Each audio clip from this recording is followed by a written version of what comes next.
Donc bonjour à toutes et à tous, je m'appelle Marie-Émilie Le Fur, je suis actuellement présidente du comité paralympique et sportif français, également présidente de l'Agence nationale du sport.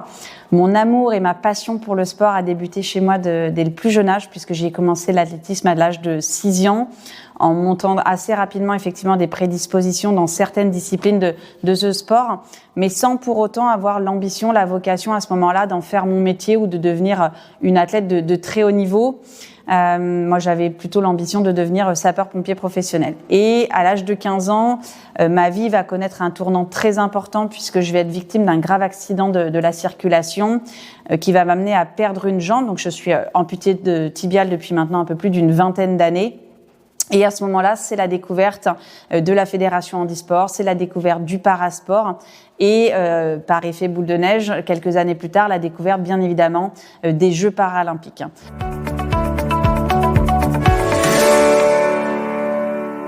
À ce moment de ma vie, à ce moment de l'accident, de l'appréhension du handicap, le sport a eu un rôle très particulier dans ma vie. Il m'a vraiment permis d'apprendre à me connaître, à me découvrir, à me recomprendre avec ma situation de handicap, à savoir gérer ce nouveau schéma moteur.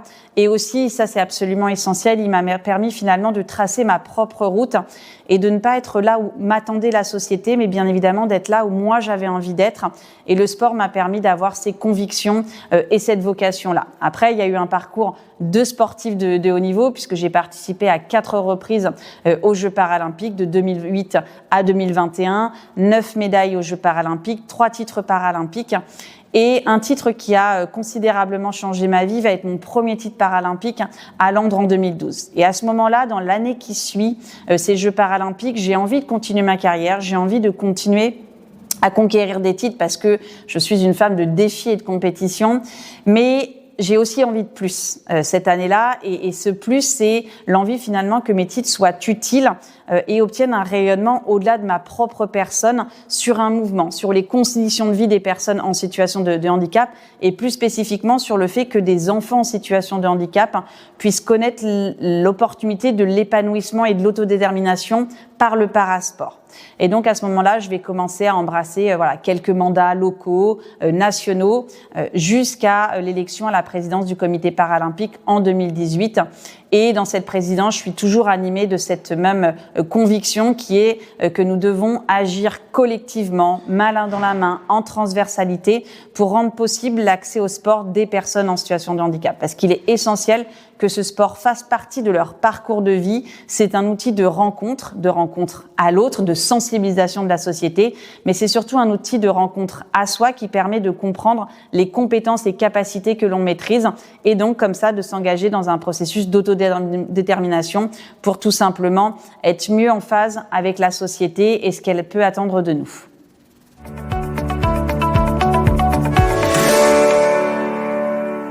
Pour moi, c'est des valeurs essentielles, c'est des valeurs guides, les valeurs des Jeux paralympiques, à savoir que ce ne sont pas les mêmes valeurs que les Jeux olympiques, puisque nous avons 4 mots-clés qui guident les valeurs paralympiques, à savoir l'équité, la détermination, l'inspiration et le courage.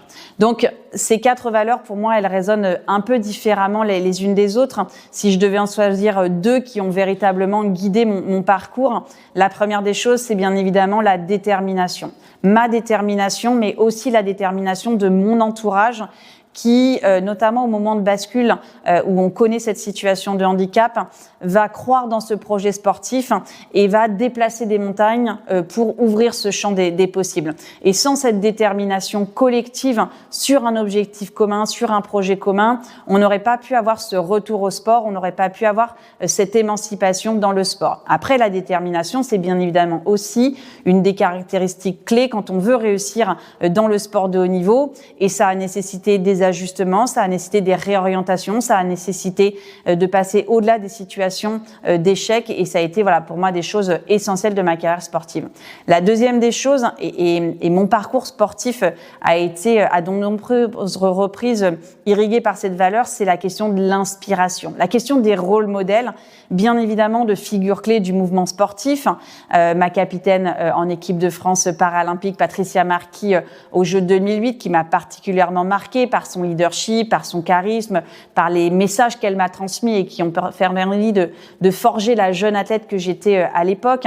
Une personne comme Tony Estanguet, voilà, que moi j'ai eu l'occasion de rencontrer assez tôt dans ma carrière sportive et qui, au travers de son leadership, a porté un projet et m'a permis finalement aussi d'embrasser ce combat plus sociétal pour le parasport. Mais il y a aussi l'inspiration de personnes qui ne sont pas des sportifs de haut niveau, qui ne sont pas des sportifs connus, qui sont simplement les rencontres que vous réalisez au quotidien, mais qui vont vous guider dans vos choix, qui vont vous guider dans vos actions et qui surtout vont vous animer dans les convictions que vous portez. Et ces inspirations, on les a quotidiennement parce qu'on est sur le terrain, parce qu'on rencontre des familles avec des enfants en situation de handicap. Et tout ça, bien évidemment, nous inspire et guide l'action du Comité paralympique et sportif français.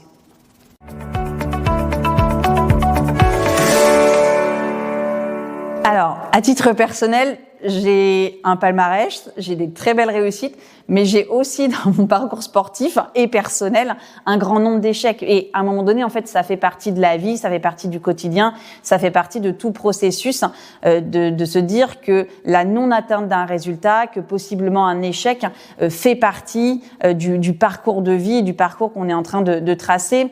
Donc moi, à titre personnel, je n'ai pas peur de l'échec, je n'ai pas peur de ne pas être à la hauteur d'un objectif, puisque déjà le simple fait d'avancer, de tenter, d'essayer est un apprentissage en tant que tel. Donc vraiment, d'avoir cette philosophie et ce assez rapidement dans ma carrière sportive, de finalement de se dire que l'engagement d'un sportif de haut niveau n'est pas de gagner la médaille. Moi, je pouvais pas promettre à mes partenaires que j'allais gagner une médaille. Ce que je pouvais leur promettre, c'est que j'étais sûre que j'allais tout mettre en œuvre dans ma préparation, dans mes entraînements, dans les années qui précèdent, les Jeux paralympiques, que j'allais tout mettre en œuvre pour réussir. Mais après, le jour J, c'est le jour J. On ne sait pas ce qui va se passer, on connaît pas l'état de forme des adversaires. Voilà. Donc pour moi, c'est aussi de savoir bien positionner ce qui est véritablement un échec. Et pour moi, un échec, c'est quand on ne s'engage pas, c'est quand on ne se donne pas, c'est quand on n'avance pas. Mais après, avancer et ne pas atteindre un résultat, c'est aussi une forme d'apprentissage. Et donc, tout n'est pas négatif. Donc, on prend dans tout ça. Et cette philosophie que j'avais en tant qu'athlète, je peux vous dire que maintenant, elle guide aussi ma fonction de présidente. Je fais pas toujours les bons choix. Après, j'ai la chance d'avoir autour de moi des équipes extraordinaires et c'est des décisions communes. Après, des fois, on tente, on essaie d'explorer des voies. Et puis, quelques temps après, on analyse. Et si on se rend compte que c'était pas la bonne voie, eh bien, on adapte, on change le projet pour que ça corresponde toujours aux besoins de la personne en situation de handicap.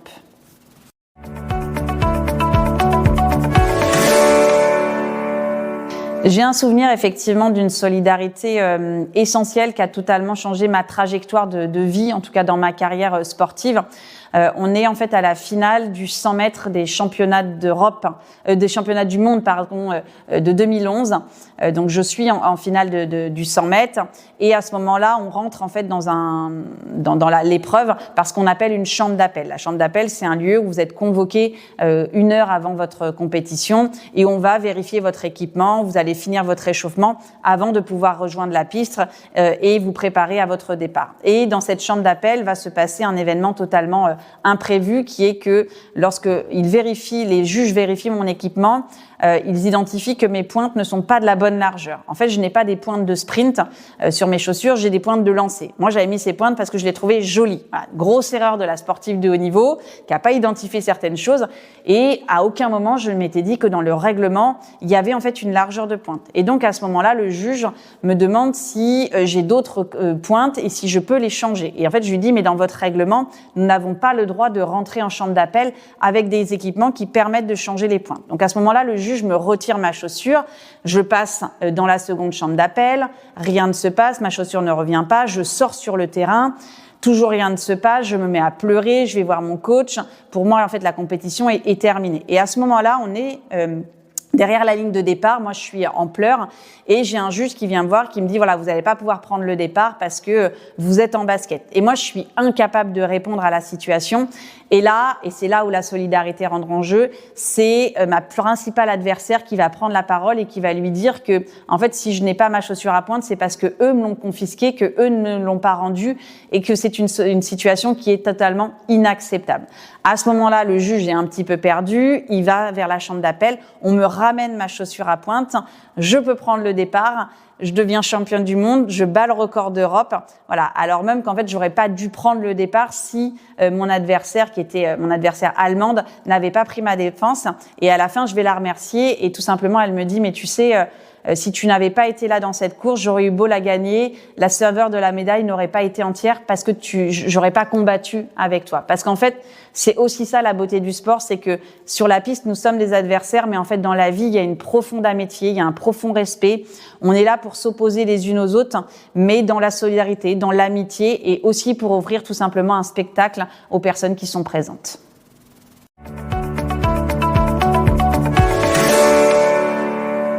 Pour moi, un des grands obstacles, en tout cas si je prends le focus des personnes en situation de handicap, c'est le manque de connaissances et de sensibilisation du grand public à ce que sont les situations de handicap. Et bien souvent, en fait, on a une telle méconnaissance du handicap qu'on projette une image, des préjugés qui vont conditionner en fait notre réponse, qui vont conditionner la façon dont on interagit avec le handicap, mais qui sont empreints vraiment d'énormément de préjugés. Alors que si on prenait le temps dans notre parcours de citoyen de beaucoup plus aborder les situations de handicap, de les découvrir, d'aller à la rencontre aussi des personnes en situation de handicap, on déstigmatiserait un petit peu cette image, on aurait beaucoup moins peur et finalement on se rendrait compte que l'inclusion des personnes en situation de handicap, c'est déjà avant tout une question de posture, c'est une question de bon sens. Et puis après, un des enjeux essentiels, c'est aussi de faire en sorte que d'arrêter que ce soit les personnes en situation de handicap qui s'adaptent à notre société et qu'à un moment donné, ce soit bien notre société qui comprenne les besoins spécifiques des personnes en situation de handicap pour se modeler en ce sens. Et si on avait cette réflexion sociétale-là, on se rendrait compte qu'on avancerait beaucoup plus vite, qu'on serait beaucoup plus pertinent. Parce que si on fait un petit focus, par exemple, sur des innovations qui ont été créées pour le besoin des personnes en situation de handicap, la télécommande, le SMS, les exosquelettes, les prothèses de course, on se rend compte que avec le temps qui passe, ça devient des solutions qui sont universelles et qui servent soit à la performance, soit le bien-être de tout à chacun.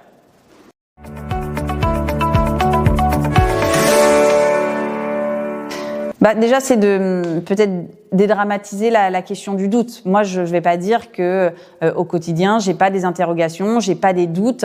On sait jamais si on fait le bon choix, on sait jamais si on porte le projet de la bonne façon. Le doute fait partie intégrante de notre quotidien. En tout cas, moi, il fait partie intégrante de mon quotidien.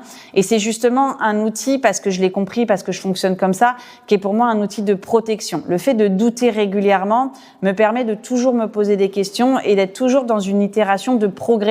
Parce que ce doute me laisse toujours penser que ça n'a pas été parfait, que ça aurait pu être mieux et d'être comme ça, toujours dans une amélioration positive. Après, le deuxième enjeu, c'est de se dire que on n'est pas seul pour réussir dans la vie. Et qu'à un moment donné, réussir un projet, être leader d'un projet, ne veut pas dire être esseulé dans ce projet-là. Donc, c'est aussi d'avoir la capacité de s'entourer des bonnes personnes, de partager les points de vue et de se nourrir des personnes qui nous entourent, pour pouvoir tracer sa propre route et faire les bons choix à un moment donné.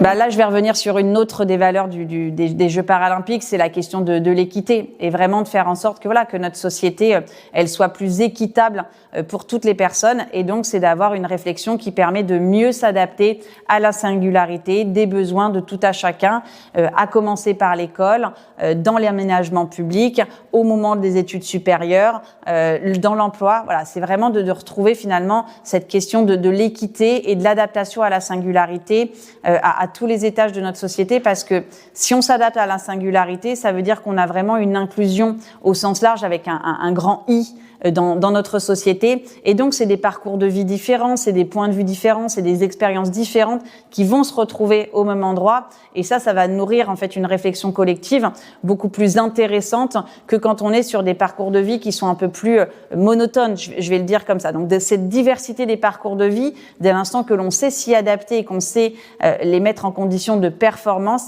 va vraiment être un moteur d'intelligence collective pour notre société.